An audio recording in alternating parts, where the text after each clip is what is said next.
Assalamualaikum warahmatullahi wabarakatuh. Kita akan teruskan dengan subtopik 1.2 iaitu pengelasan organisma. Kali ini kita akan fokuskan kepada tajuk vertebrata dan juga invertebrata. Di akhirnya nanti kita akan tengok juga kekunci dikotomi. Okey, jom kita tengok slide. Okey, pengelasan organisma. Okey, ini adalah standard pembelajaran. Diharapkan nanti semua pelajar boleh membezakan organisma dengan kekunci dikotomi berdasarkan ciri-ciri sepunya. Okey, kemudian semua pelajar diharapkan juga boleh mencirikan kumpulan taksonomi utama. Okey. Organisma terdiri daripada 3 kumpulan yang besar iaitu haiwan, tumbuhan dan juga fungi. Okey, seterusnya kita tengok kumpulan haiwan. Haiwan boleh terbahagi kepada 2 kumpulan yang besar iaitu vertebrata dan juga invertebrata.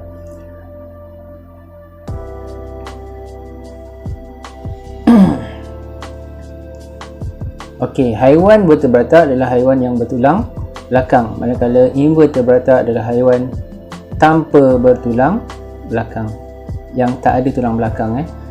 Vertebrata, haiwan vertebrata meliputi 10% daripada keseluruhan haiwan, manakala invertebrata meliputi 90% daripada keseluruhan haiwan di muka bumi inilah. Okey, seterusnya ini adalah contoh-contoh haiwan vertebrata dengan dia punya tulang. Kalau kita perhatikan, kita boleh perhatikan tulang dia dekat sini. Ikan tulang belakang dia, ini tulang belakang dia, katak punya tulang belakang, ular, burung merpati dan juga monyet ni. Ini tulang belakang dia. Okey, kemudian invertebrata adalah haiwan yang tak ada tulang belakang. Ini contoh-contohnya lah. Alright, seterusnya kita tengok vertebrata dulu.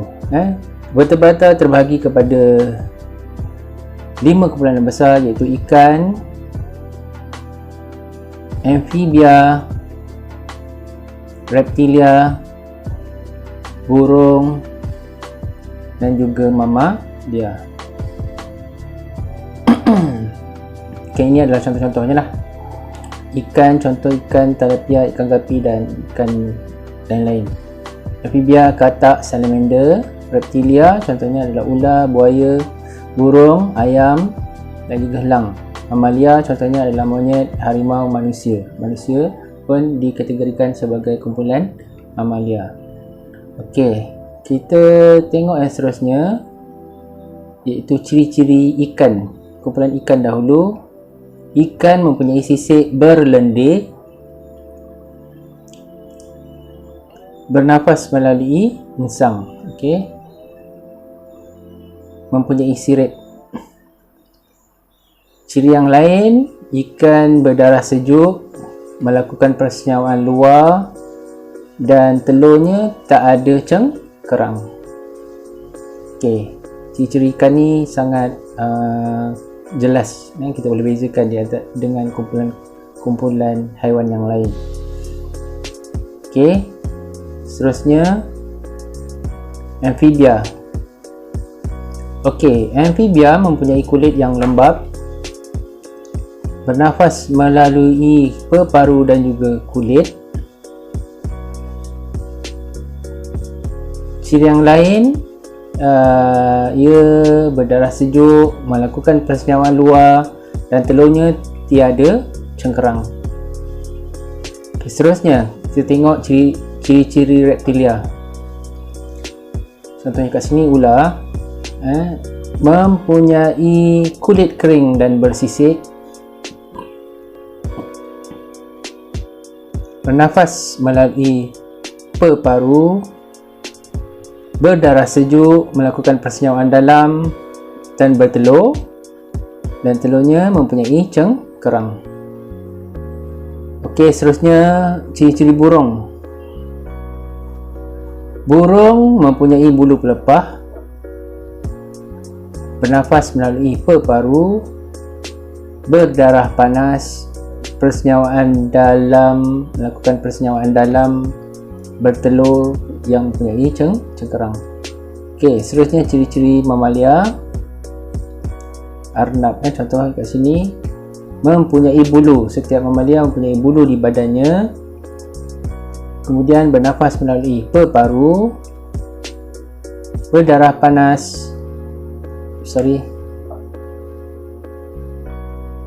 panas, melakukan persenyawaan dalam, melahirkan anak dan menyusukan anak. Okey, ini ciri-ciri yang boleh dikumpulkan dalam jadual ciri-ciri haiwan vertebrata.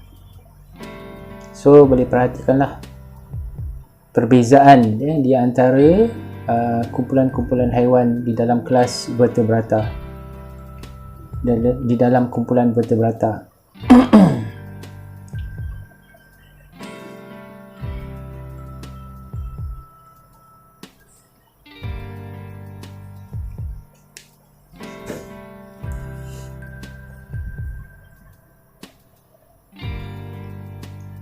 Okey, seterusnya kita tengok kekunci dikotomi. Apa yang dimaksudkan dengan kekunci dikotomi? Kekunci dikotomi adalah satu cara yang digunakan oleh ahli-ahli biologi untuk mengenal pasti dan mengelaskan organisma-organisma secara sistematik berdasarkan persamaan dan perbezaan. Kekunci dikotomi dibina daripada beberapa siri kuplet. Setiap kuplet terdiri daripada dua pernyataan tentang ciri-ciri organisma atau kumpulan organisma yang tertentu. Baik, mari kita lihat contoh kekunci dikotomi. Ini kekunci dikotomi kumpulan vertebrata. Okey, mula dibagikan kepada dua ciri yang jelas. Tidak mempunyai bulu dan juga mempunyai bulu. Okey, kalau mempunyai bulu, contoh kumpulannya terus dapat, iaitu mamalia.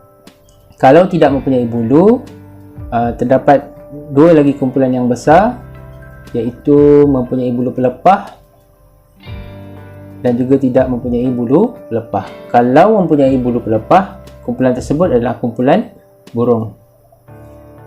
Tidak mempunyai bulu pelepah pula terbagi kepada dua lagi kumpulan yang mempunyai ciri persenyawaan dalam dan juga persenyawaan luar. Kalau melakukan persenyawaan dalam, dia adalah kumpulan reptilia. Kalau melakukan persenyawaan luar, dibagikan lagi kepada dua kumpulan, iaitu yang mempunyai ciri bernafas dengan insang apabila dewasa. Contoh dekat situ terdapat kumpulan ikan bernafas dengan paru, iaitu amphibia. Okay, ini adalah contoh kekunci dikotomi untuk haiwan vertebrata. Seterusnya kita tengok kekunci dikotomi yang kedua. Boleh juga ditulis macam ni. Okey, ciri-ciri tadi ditulis macam ni lah. Okey, kalau perhatikan setiap nombor ni, setiap bilangan ni mempunyai dua ciri yang berbeza. Kalau tidak mempunyai bulu, pergi ke nombor 2. Ini maksudnya pergi ke nombor 2. Kalau mempunyai bulu, dia terus dapat kumpulan Arnab. Okey, tadi tidak mempunyai bulu, pergi ke nombor 2. Okey, nombor 2 ni pula dibagikan kepada tidak mempunyai bulu pelepah dan juga mempunyai bulu pelepah. Kalau mempunyai bulu pelepah, kumpulannya adalah kumpulan burung. Tidak mempunyai bulu pelepah, pergi ke nombor 3, iaitu menjalani persenyawaan luar dan juga menjalani persenyawaan dalam. Okey, kenapa kena pergi ke nombor yang lain? Sebab ciri tersebut dipunyai oleh lebih daripada satu kumpulan haiwan. Okey, kalau melakukan persenyawaan luar, pergi ke nombor 4. Maksudnya ada dua kumpulan yang melakukan persenyawaan luar, tapi cirinya mungkin berbeza. Kalau yang melakukan persenyawaan dalam, dia adalah kumpulan ular. Baik, pergi ke nombor 4 tadi, iaitu ciri menjalani persenyawaan luar dibahagikan kepada dua. Yang melakukan persenyawaan luar tadi dibahagikan kepada dua ciri yang berbeza, iaitu bernafas dengan peparu semasa dewasa dengan bernafas dengan insang semasa dewasa. Kalau bernafas dengan peparu, kumpulan itu adalah kumpulan katak. Kalau bernafas dengan insang, kumpulannya adalah kumpulan ikan. Ini cara bagaimana kekunci dikotomi ditulis. Okey. Seterusnya kita tengok kumpulan invertebrata pula. Invertebrata terbahagi kepada dua kumpulan, iaitu tanpa kaki dan juga kaki bersendi. Okey, tanpa kaki terbahagi kepada badan bersegmen, badan tidak bersegmen dan juga mempunyai cengkerang. Kalau badan bersegmen, contohnya dekat sini adalah apa ni? Cacing. Badan tidak bersegmen, contohnya adalah sotong. Okey. Mempunyai cengkerang, contohnya adalah siput. Ini kumpulan yang tidak mempunyai kaki. Semua haiwan ini tidak mempunyai kaki. Yang mempunyai kaki pula, dia mempunyai kaki bersendi, terbahagi kepada 3 pasang kaki, 4 pasang kaki dan lebih daripada 4 pasang kaki. Contohnya dekat sini adalah kumbang, bagi 3 pasang kaki. 3 pasang kaki dia ada 6 lah kakinya. Kemudian laba-laba 4 pasang kaki, ada 8 kakinya. Lebih daripada 4 pasang kaki ni contohnya adalah lipan. Okey, ini kumpulan invertebrata. Okey, seterusnya, kekunci dikotomi yang dibina dengan kumpulan invertebrata.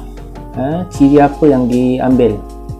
Mempunyai kaki dan juga tidak mempunyai kaki. Boleh dibagikan kepada mempunyai kaki dan juga tidak mempunyai kaki. Kalau mempunyai kaki, terbagi kepada dua kumpulan, iaitu mempunyai 3 pasang kaki. Contohnya kat situ kumbang mempunyai 3 pasang kaki. Okey.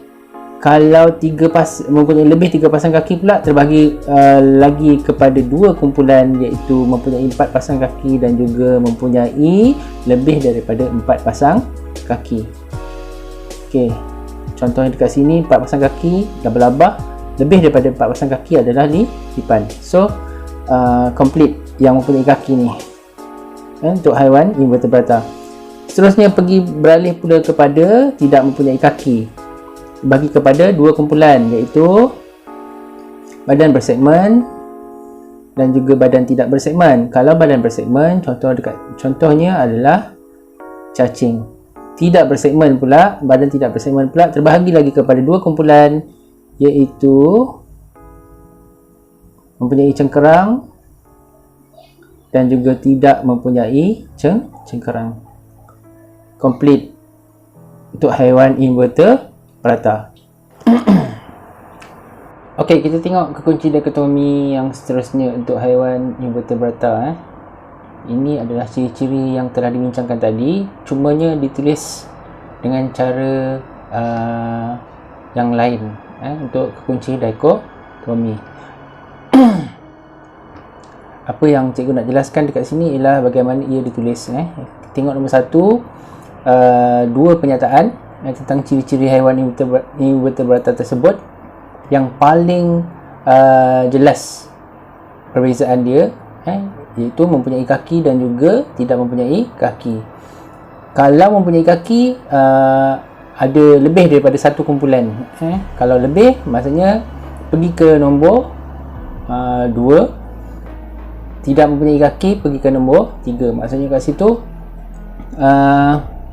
lebih daripada satu kumpulan lah yang haiwan yang tidak mempunyai kaki. Kalau mempunyai kaki, tengok nombor 2, terbagi kepada dua ciri yang boleh kita ambil, iaitu mempunyai 3 pasang kaki dan juga mempunyai lebih daripada 3 pasang kaki. Kalau 3 pasang kaki, haiwannya adalah kumbang. Terus ni habis. Maksudnya kita tahu kumbang mempunyai 3 pasang kaki. Lebih daripada 3 pasang kaki pula pergi ke nombor 4. Maksudnya kat situ ada lebih haiwan yang mempunyai 3 pasang kaki tapi mungkin mempunyai ciri yang berlainan.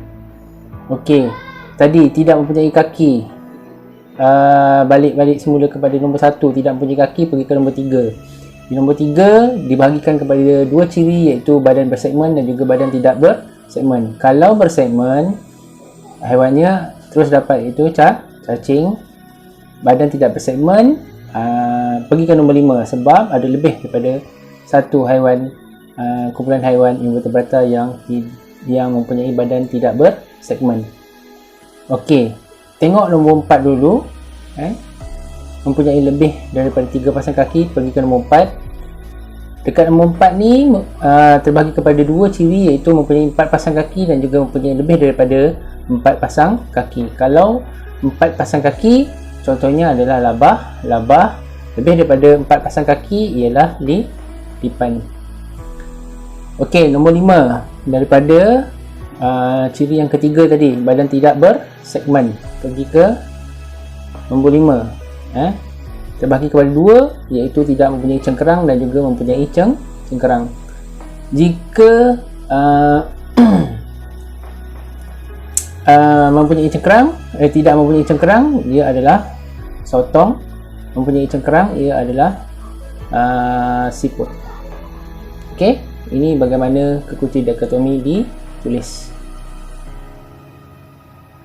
Okey, itu saja tentang pengelasan organisma dan juga kekunci dikotomi untuk haiwan vertebrata dan juga invertebrata. Nanti kita akan sambung pula kepada pengelasan tumbuhan.